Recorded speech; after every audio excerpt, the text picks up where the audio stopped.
Afghanistan, the so-called graveyard of empires, a politician's nightmare, not least for Trump, despite the president's boasts about ending this war, about leaving Afghanistan. No, it isn't happening. As we make progress in these negotiations, we will be able to reduce our troops' presence. The political conditions, where we are in the reconciliation right now, don't merit that.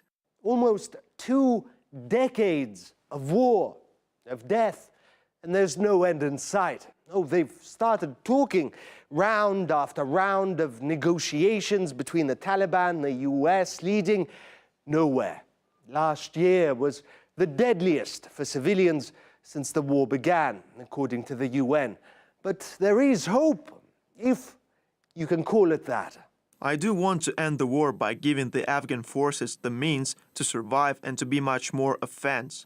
If you provide mentors and you provide air supports and logistic support to those units, they can actually get out and get after the enemy.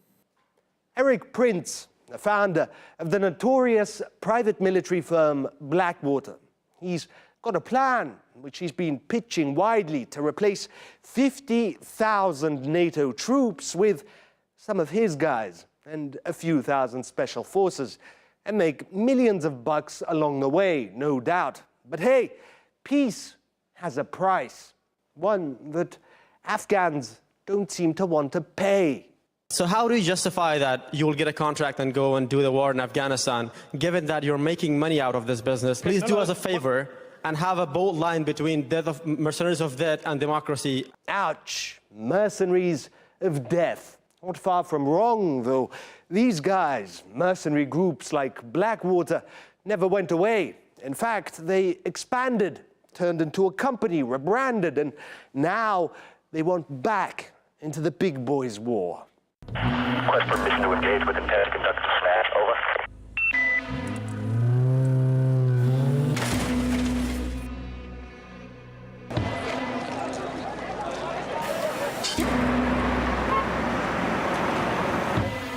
There were dead bodies everywhere on the street. The car in front of me was burning with 2 people inside. Among the dead bodies lying on the street, I saw a child's body, probably 7 years old.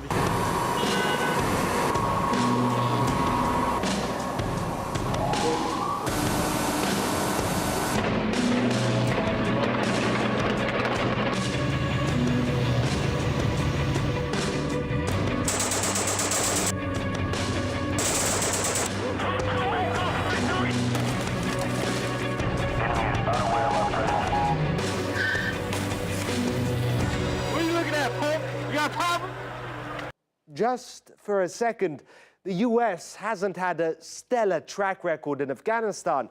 On the ground, remember the scandal about American troops posing with dead bodies, merrily firing at civilians and getting away with it, time and time again.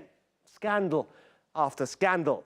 And these are military forces we're talking about, strict, regulated, controlled.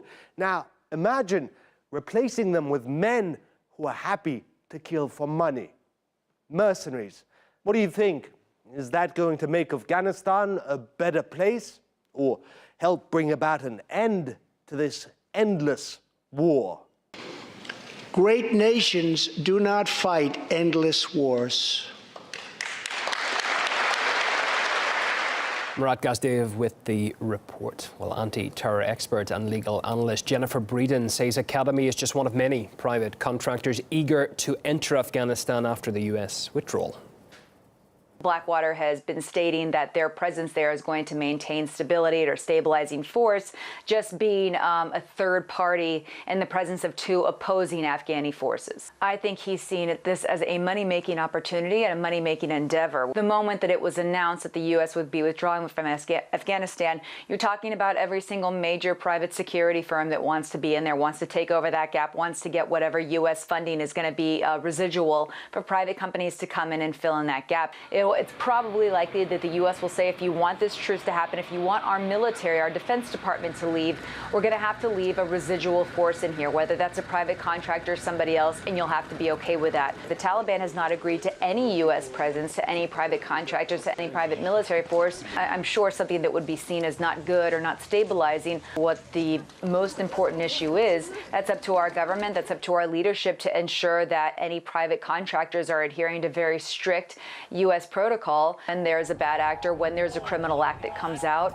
we make sure that that is publicized and that the perpetrators are penalized and are prosecuted to the fullest extent of the laws within international law and with the laws of the country in which they are in.